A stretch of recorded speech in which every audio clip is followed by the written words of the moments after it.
Hi there, welcome back to Hydroponics Daily, your go-to podcast for everything soilless cultivation.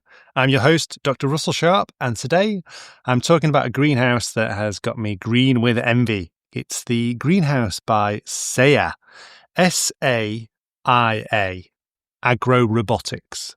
So SAIA agro-robotics have got this greenhouse, and it looks amazing. And it's set in a lovely part of the Dutch countryside.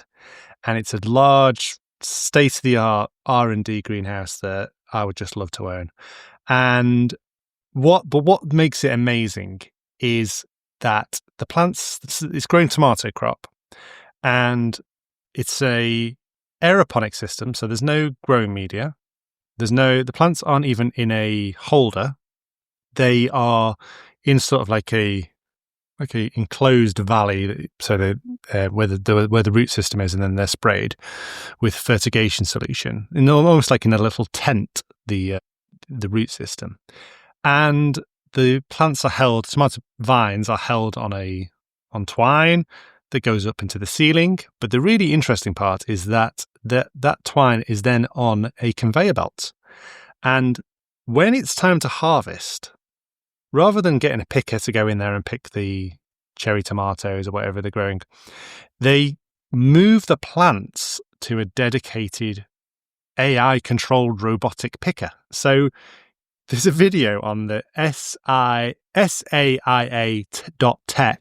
website, so SAIA.tech website, and it's got these tomatoes moving through, and the tomatoes are imaged so that the computer knows where all the ripe tomatoes are.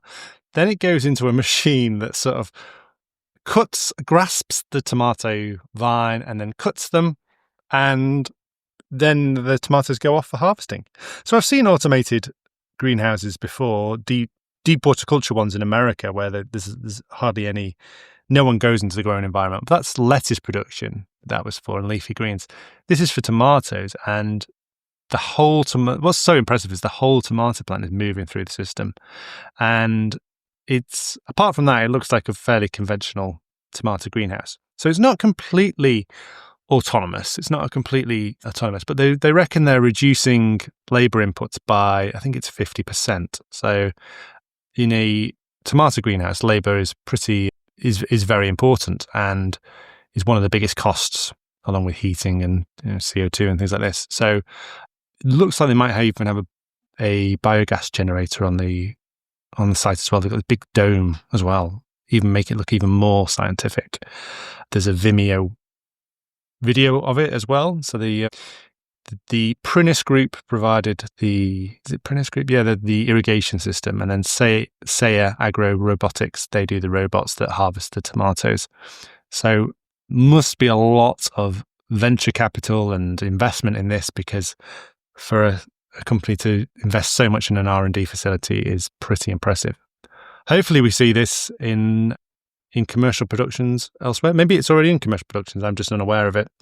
But yeah, a fantastic aeroponic system, definitely worth checking out. See these tomato plants whizzing around the greenhouse. They do seem to have some sort of Hessian sac on them once they're moving, but not a Hessian sac on them when they are in the aeroponic system. So I'm not sure what that is there. If the guys from SAIA agro-robotics want to invite me over to the Netherlands, I'm more than happy to go to EDE in the Netherlands to have a look at this system.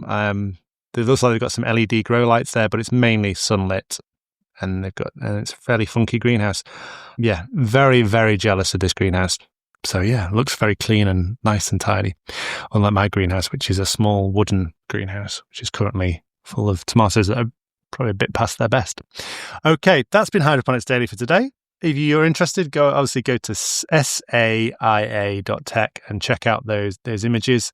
And yeah, if you know of any other hydroponic systems where the plants are moved around and harvested by robots, let me know. But this is a new one to me and really interesting. Thank you very much for listening. Until tomorrow, goodbye.